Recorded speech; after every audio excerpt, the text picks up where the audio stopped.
So hello friends, today question number 7, forfeiture and reissued. Issue of shares में ये आपके text book का question number 7 है। Forfeiture, उसमें शेयर फॉरफीचर हो जाता है एंड बाद में वो री इशूड होता है। पहले try to understand the meaning of forfeiture. देखो, फॉरफीचर को हिंदी में एक वर्ड है जैसे जप्ती। फॉर एग्जाम्पल, अगर आप शेयर का पूरा पैसा न भर सके तो आपने जितना भी पैसा भरा है वो पैसा आपको वापस नहीं मिलता।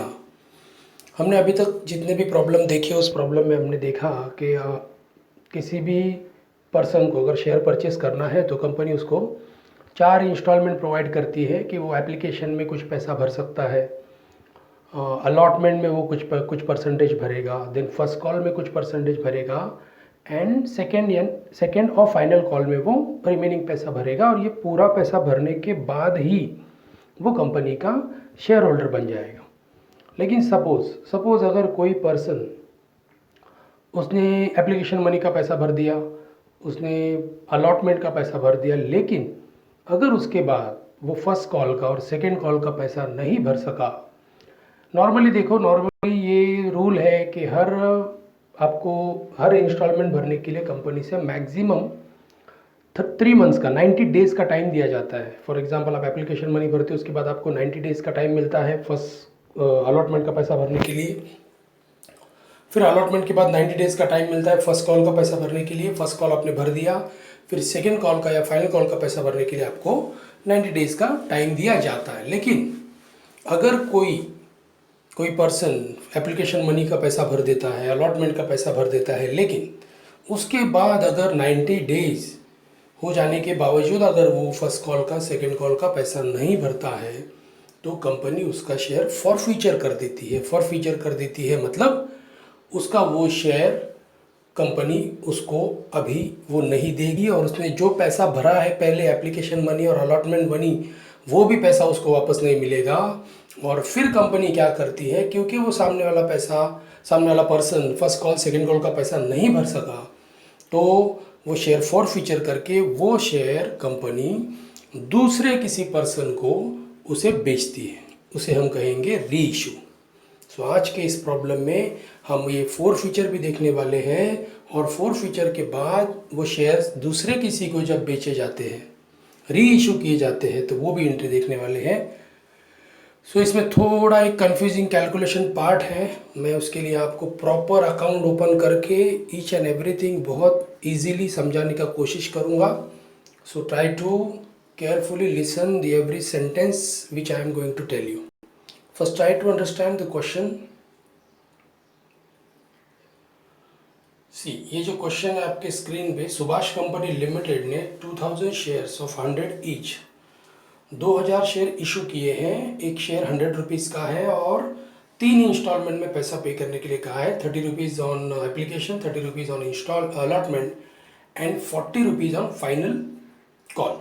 ओके, थोड़ा डिटेल में मैंने अभी ये छोटा सा दिख रहा है, इसके लिए मैं आपको स्टेप बाय स्टेप थोड़ा एक्सप्लेन करता हूँ। See, company issue 2000 equity share of 100 each. Total 2000 share company ने इशू किए हैं। एक शेयर 100 रुपीज़ का है।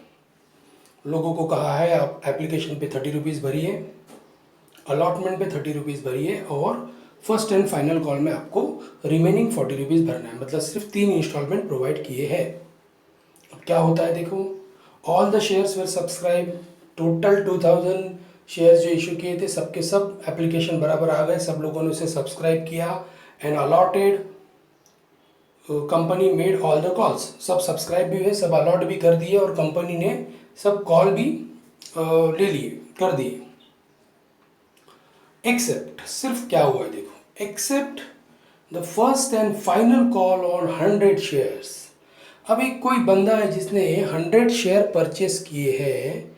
ये बंदा वो 100 शेयर का उसने एप्लीकेशन मनी भर दिया, अलॉटमेंट मनी भी भर दिया, लेकिन वो इस 100 शेयर का फर्स्ट एंड फाइनल कॉल का 40 रुपीज़ नहीं भर सका पर शेयर, और इसलिए these shares where forfeited. Company ने वो शेयर फॉरफिट कर दिए, मतलब इन शॉर्ट कैंसिल कर दिए, जब्त कर लिए कि अब आपको हम ये शेयर नहीं देंगे, और बाद में कंपनी ने वही शेयर री इशू कर दिए। री इशू कर दिए 75 रुपीज़ पर शेयर में।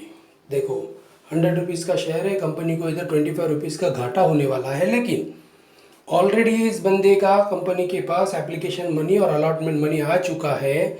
जो अभी इस पर्सन को कंपनी वापस नहीं देगी, तो वो ही पैसा कंपनी के पास आ चुका है, इसके लिए कंपनी वो शेयर्स थोड़े कम प्राइस में दूसरे लोगों को री इशू कर रही है। तो डेफिनेटली कंपनी को इसमें कोई घाटा नहीं होगा, उल्टा कंपनी को थोड़ा फायदा ही होने वाला है, वो हम देखेंगे कैलकुलेशन में।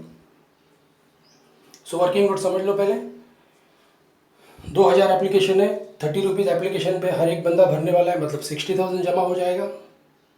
अलॉटमेंट पे भी ये 2000 लोग 30 रुपीज़ भरने वाले हैं, मतलब 60,000 जमा हो जाएगा। लेकिन on first and final call पे एक्चुअली 2000 लोगों ने 40 रुपीज़ के हिसाब से 80,000 पे करना था, लेकिन ये जो एक बंदा है जिसके पास 100 शेयर थे, उसने 40 रुपीज़ नहीं भरा, तो 100 इंटू 40 4000 उसने नहीं भरने की वजह से कंपनी के पास फर्स्ट एंड फाइनल कॉल का सिर्फ 76,000 ही जमा हो गया। और उसके बाद कंपनी ने ये शेयर फॉरफिटेड करने के बाद री इशू कर दिए।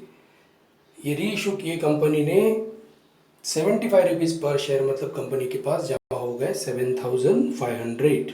ओके, अब जो हमारी बेसिक एंट्री है, मैंने बताया आपको कोई प्रॉब्लम कितना भी डिफिकल्ट होने दो, कुछ 5-6 एंट्री ऐसी है जो आप आराम से कर सकते हो, जो इससे पहले भी हर प्रॉब्लम में हम कर चुके हैं। जैसे सबसे पहले हमारा एप्लीकेशन का 2000 इंटू 30 60,000 एप्लीकेशन की 2 एंट्री होती है, आपको मालूम है। पहले हम पैसा कलेक्ट करते हैं और फिर उस पैसे को हम इक्विटी शेयर कैपिटल में ट्रांसफर करते हैं। So first entry, bank account debit 60,000 to equity share application account being application money received on 2000 shares at the rate of ₹30 each। अब ये पैसा हम इक्विटी शेयर कैपिटल में ट्रांसफर करेंगे। Equity share application account debit, देखो जो ऊपर credit में है वो डेबिट में आ गया, to equity share capital account 60,000 being application money transfer to equity share capital account. तो ये पहला एंट्री, तो इससे पहले हर प्रॉब्लम में मैं आपको बहुत अच्छी तरह बता चुका हूँ। अब इसके बाद अलॉटमेंट, वो भी आपको अच्छी तरह आता है। 2000 इंटू 30 मतलब 60,000 का अलॉटमेंट का मनी आना चाहिए, तो पहले लाइबिलिटी क्रिएट करते हैं। Equity share allotment account debit 60,000 to equity share capital, ये हमने लाइबिलिटी क्रिएट की कि 2000 लोगों से अलॉटमेंट का 30 रुपये आना बाकी है, मतलब 60,000 आना बाकी है, और वो भी बाद में पूरा का पूरा मिल गया। इसके लिए हमारा फोर्थ एंट्री होगा bank account debit to equity share allotment account 60,000 being allotment money received on 2000 shares of ₹30। हाँ, अब इसके आगे वाला पार्ट आपको आज के लेक्चर में अच्छी तरह समझ लेना है। So first and final call का एक्चुअली 2000 शेयर्स में एक बंदे का 40 रुपीज़, मतलब टोटल 80,000 जमा होना चाहिए, बट 1900 शेयर्स रिसीव, सिर्फ 1900 शेयर का ही 40 रुपीज़ आया है। मैंने बताया आपको, एक बंदा जिसके पास 100 शेयर थे, उसने ये फर्स्ट एंड फाइनल कॉल का पैसा नहीं भरा है, तो 100 शेयर 2000 में से 100 शेयर माइनस हो गए, मतलब 1900 शेयर्स के पूरे पैसे आ गए। ओके, तो हम पहले लाइबिलिटी तो पूरा क्रिएट करेंगे कि 2000 लोगों से 40 रुपये के हिसाब से 80,000 आना चाहिए। देखो ये एंट्री जो लाइबिलिटी क्रिएट करती है, that is equity share first and final call account debit to equity share capital being first and final call money due on 2000 shares at the rate of ₹40 each. इसका मतलब 2000 लोगों से first and final call का 40 रुपये के हिसाब से 80,000 रुपया आना बाकी है। लेकिन देखिए आया कितना, सिर्फ 1900 लोगों ने ही हमारे पास पैसा भरा है 40 रुपये के हिसाब से। देखो पहले नरेशन समझ लो, being first and final call money received on 1900 share of 40। हमारी लाइबिलिटी हमने क्रिएट की थी कि 80,000 आना चाहिए, बट आया सिर्फ 1900 लोगों ने 40 रुपया भरा है, मतलब हमारे पास आया सिर्फ 76,000। 1900 into 40 that is 76,000 bank account debit to equity share first and final call.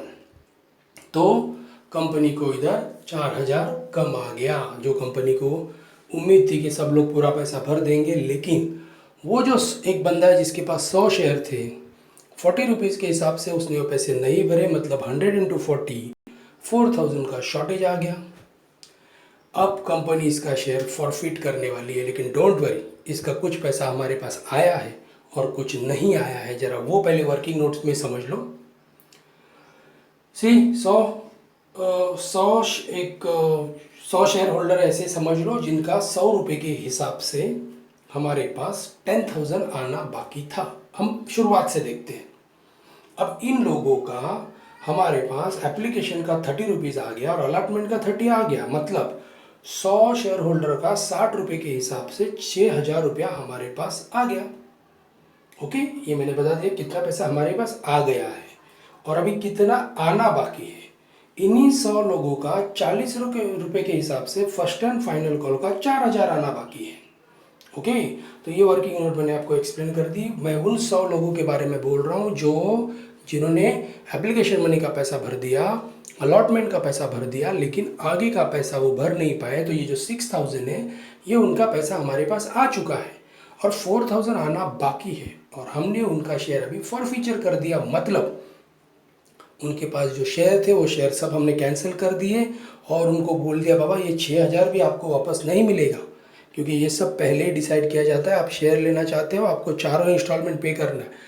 अगर बीच में आप कोई भी एक इंस्टॉलमेंट नहीं देते हो तो ये कंपनी को पूरा राइट है कि वो आपका शेयर फॉरफीचर कर देगी, मतलब कैंसिल कर देगी, और जो पैसा आपने कंपनी के पास भरा है वो आपको वापस मिलेगा भी नहीं। तो ये अच्छी तरह समझ लो, कंपनी के पास 6,000 ऑलरेडी जमा हो चुका है और कंपनी ने सामने वाले का वो 100 शेयर कैंसिल भी कर दिया है। अब ये एंट्री पहले पास कर लेते हैं कि किस तरह हमारे पास वो 10,000 रुपये पहले हम लोग डेबिट में लेंगे इक्विटी शेयर कैपिटल में, क्योंकि उतना हमारे पास क्रिएट ही हुआ नहीं। हमने वो पूरा उस बंदे का पूरा 100 शेयर ही हमने साइड में हटा दिया है। इसलिए देखो, equity share capital account debit में 10,000 रुपये। अभी तक हम लोग सब एंट्री में equity share capital account credit में कर रहे थे, मतलब हम हमारा इक्विटी शेयर क्रिएट कर रहे थे, जमा कर रहे थे। तो अभी तक हमारा कितना जमा हो गया था? एप्लीकेशन में 60,000 जमा हो गया, अलॉटमेंट में 60,000 जमा हो गया, सो 60 120, और बाद में फर्स्ट एंड फाइनल कॉल में हमने 76 जमा किए थे। लेकिन हम ज़रा 2 मिनट के लिए वो जो 80 टोटल 80 हमारे बैलेंस है उसमें से 10 को पहले साइड में निकल देते हैं। इसलिए equity share capital account debit to first and final call के 4,000 आना बाकी है and to share forfeiture 6,000 जो हमारे पास ऑलरेडी जमा है। देखो, वो जो टोटल बंदों को हमने फॉरफीचर कर दिया, तो उस फॉरफीचर को तो वो 10,000 का हम क्या करने वाले? वो 10,000 का इधर ये पूरा एक्सप्लेनेशन है। जो 10,000 है, जो 100 शेयर में से टोटली 10,000 आने वाले थे, उसमें से 6,000 हमारे पास जमा है एज अ फॉरफीचर और 4,000 हमारे पास आना बाकी थे। So being forfeiture of 100 equity share due to non payment of first and final call money, मतलब 100 शेयर का फर्स्ट एंड फाइनल कॉल का पैसा नहीं आने की वजह से हमने उसे फॉरफिट कर दिया है। तो ये अच्छी तरह समझ लो, ये बताने के लिए एंट्री है कि हमारे पास 6,000 अभी जमा है और हमने सामने वाले के 100 शेयर कैंसिल भी कर दिए। अब हम क्या करेंगे? अब हम वही 100 शेयर किसी दूसरे बंदे को देंगे। अब हम दूसरे बंदे को उसे कम में देंगे। अभी आपको लगेगा अरे कंपनी को तो फिर घाटा हो जाएगा, हम 100 रुपये का शेयर अभी 75 में दे रहे हैं, तो मतलब एक शेयर के पीछे 25 रुपीज़, मतलब 100 शेयर के पीछे हमें 2,500 का घाटा होने वाला है। बट स्टूडेंट डोंट वरी, हमें घाटा नहीं होगा। कंपनी कभी खुद से घाटा नहीं करती। हमारे पास ऑलरेडी 6,000 जमा है उस बंदे का जिसका शेयर हमने फॉरफीचर कर दिया। अब ये 2,500 अगर हम घाटा सहन भी करें तो 6,000 में से 2,500 माइनस हो गया तो भी कंपनी को 3,500 का प्रॉफिट होने वाला है। डोंट वरी, और यही मैं आज के लेक्चर में आपको एक्सप्लेन करने वाला हूँ। तो देखो, इस एंट्री में मैंने बता दिया कि 100 शेयर मैंने पहले कैंसिल कर दिए। उस 100 शेयर में आने चाहिए थे 10,000, बट हमारे पास आए हैं 6,000 और 4,000 नहीं आए। अब 2 मिनट के लिए वो शेयर हमने फ्रेश इशू कर दिया, री इशू कर दिया। देखो, और हमारे पास वो शेयर हमने इशू कर दिए हैं। पूरा एंट्री पहले समझ लो। बीइंग री issue of 100 forfeited share eight the rate of 75, 100 share हमने री इशू किए, नए किसी बंदे को दे दिए 75 के हिसाब से, मतलब 7,500 हमारे पास आ गए। So bank account debit. लेकिन आने चाहिए थे 10,000, तो देखो इक्विटी शेयर कैपिटल 10,000 नीचे क्रेडिट में है। इसका मतलब डेबिट में जो 2,500 का दिख रहा है, देखो डेबिट में कोई भी एंट्री आती है, आपको पता है जरा एंट्री में अगर वो नॉमिनल अकाउंट है तो लॉस होता है। तो देखो 2,500 का हमें लॉस हो रहा है। शेयर फॉरफीचर हमारे डेबिट में है 2,500, इसका मतलब इधर हमें 2500 का लॉस हो रहा है, क्योंकि जो 100 शेयर हमने इशू किए उनकी फेस वैल्यू तो 100 रुपये थी, तो हमारे पास 10,000 जमा होना चाहिए, लेकिन वो शेयर हमने 75 में इशू किया तो हमारे पास सिर्फ 7,500 जमा हो गया, मतलब हमारे पास इधर 2500 का लॉस हो गया है। लेकिन ऊपर वाले में एंट्री में आपको दिखेगा कि वही शेयर फॉर फ्यूचर क्रेडिट में है। सो क्रेडिट का मतलब क्या होता है? क्रेडिट का मतलब होता है हमें फ़ायदा हो गया। ऊपर वाले एंट्री में हमें 6,000 का फ़ायदा हुआ है और ये 8th वाले एंट्री में हमें 2,500 का लॉस हुआ है, तो भी अगर हम देखा जाए तो हमें 3,500 का प्रॉफिट हो रहा है। अब ये और अच्छी तरह बताने के लिए मैं आपको एक अकाउंट ओपन करके बताता हूँ। वही 7th और 8th एंट्री मैंने आपके सामने रख दी और इसमें देखो मैंने वो शेयर फॉर फ्यूचर को रेड में लिखा है आपको समझने के लिए। मैंने इससे पहले भी आपको बहुत बार मेरे अकाउंट लेक्चर में समझाया, किसी भी जर्नल को देख के लेजर कैसे बनाया जाता है, लेजर को देख के जर्नल कैसे बनाया जाता है। तो अब मैं बना रहा हूँ शेयर फॉर फ्यूचर अकाउंट, आपको वो जो फ़ायदा कितना हुआ है वो दिखाने के लिए।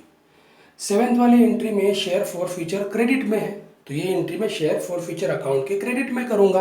ये आपको तो अच्छी तरह पता है कि जब भी किसी जर्नल को देख के हम लेजर में एंट्री पास करते हैं तो वो जो अकाउंट हमने बनाया है वो अकाउंट का नाम डेबिट में है तो हम एंट्री डेबिट में करेंगे, वो अकाउंट का नाम क्रेडिट में है तो हम एंट्री क्रेडिट में करेंगे। सो शेयर फॉर फ्यूचर नाम, शेयर फॉर फ्यूचर अकाउंट नाम इधर 7th एंट्री में मुझे क्रेडिट में दिख रहा है, मतलब मैं अकाउंट में उसका एंट्री क्रेडिट में करूँगा। अब मैं क्रेडिट में क्या लिखूँगा? क्रेडिट में आपको वो लिखना है जो डेबिट में इधर 7th एंट्री के डेबिट में क्या लिखा है? Equity share capital. तो मैं लिखूँगा by equity share capital. Amount कौन सा लिखूँगा? अकाउंट के सामने, शेयर फॉर फ्यूचर अकाउंट के सामने अमाउंट है 6,000 तो 6,000 लिखूँगा। ये हो गया 7th एंट्री का जर्नल का लेजर पोस्टिंग। वापस समझ लो, मैंने एंट्री क्रेडिट में क्यों की? क्योंकि share forfeiture account credit में लिखा है जर्नल एंट्री में। मैंने 6,000 क्यों लिखा? क्योंकि शेयर फॉर फ्यूचर अकाउंट के सामने 6,000 लिखा है। मैंने बाय इक्विटी शेयर कैपिटल क्यों लिखा? क्योंकि तब डेबिट में इक्विटी शेयर कैपिटल था। अब इसी तरह मैं 8th एंट्री का भी जर्नल को देख के लेजर पोस्टिंग कर रहा हूँ। अब देखो, अब share forfeiture account debit में है, मतलब ये एंट्री डेबिट में होने वाली है। ओके, जो अकाउंट आप बना रहे हो वो नाम किधर है वो देख के आपको डिसाइड करना एंट्री किधर जाएगी। 7th वाले एंट्री में शेयर फॉर फ्यूचर नाम क्रेडिट में था तो मैंने एंट्री क्रेडिट में पास की। 8th वाले एंट्री में शेयर फॉर फ्यूचर डेबिट में है तो मैं अभी डेबिट में एंट्री पास करूंगा। अमाउंट लिखूंगा 2,500 और 2 में क्या लिखूंगा? उधर क्लियरली देखो 2 में क्या है? 8th एंट्री के 2 में है टू इक्विटी शेयर कैपिटल, तो मैं लिखूंगा टू इक्विटी शेयर कैपिटल। इस तरह बस ये 2 एंट्री पास करूंगा क्योंकि शेयर फॉर फ्यूचर अकाउंट बना रहा हूँ और 2 ही बार मुझे शेयर फॉर फ्यूचर नाम दिख रहा है। बस 2 एंट्री मैंने पास किया। लेजर का रूल आपको पता है, मुझे कौन सा साइड हेवी दिख रहा है? क्रेडिट साइड हेवी है 6,000, सेम में डेबिट में लिखूंगा 6,000। इस 6,000 में से 2,500 गया, देखो आ गया difference 3,500 and this difference is called as capital reserve. ये जो हमें इस सब शेयर के झमेले में जो फायदा हुआ है ये हमारे लायबिलिटी में दिखेगा as a capital reserve. Okay, और अब ये 9th वाला एंट्री मैं पास करने वाला हूँ। अभी मैंने आपको जर्नल को देख के लेजर पोस्टिंग बताया, अब मैं आपको लेजर को देख के जर्नल एंट्री बता रहा हूँ। किसी भी लेजर का डेबिट का एंट्री अगर आपको पास करना है तो पहले अकाउंट का हेडिंग लिखा जाता है, तो इस अकाउंट का हेडिंग है शेयर फॉर फ्यूचर अकाउंट, और फिर वो डेबिट का जो अंदर आपने नाम लिखा है वो लिखा जाता है, वो है कैपिटल रिजर्व। तो इस तरह अब मेरा 9th वाला एंट्री पास होगा, share forfeiture account debit to capital reserve account amount 3,500 being balance on share forfeiture transfer to capital reserve. So इस तरह ये आज का लेक्चर जिसमें मैंने आपको forfeiture, share forfeiture होने के बाद अगर हम वो री इशू करते हैं तो किस तरह सब एंट्री पास की जाती है वो मैंने आपको एक्सप्लेन कर दिया है। सो थोड़ा सा डिफ़िकल्ट है प्रॉब्लम, डिफ़िकल्ट मतलब पहला 6 एंट्री तक आई डोंट थिंक आपको कोई प्रॉब्लम होगा, वो तो आपको इससे पहले भी आती थी। 7th एंट्री के बाद इसको ज़रा 2-3 बार देख लेना, डेफिनेटली ये चैप्टर आपको ईजी लगेगा। Thank you and all the best. जितने भी वीडियो मैं भेज रहा हूँ लाइन से वो वीडियो देखो, जिस ऑर्डर में मैं भेज रहा हूँ उस ऑर्डर में उसे देखो, आपके डाउट क्लियर हो जाए।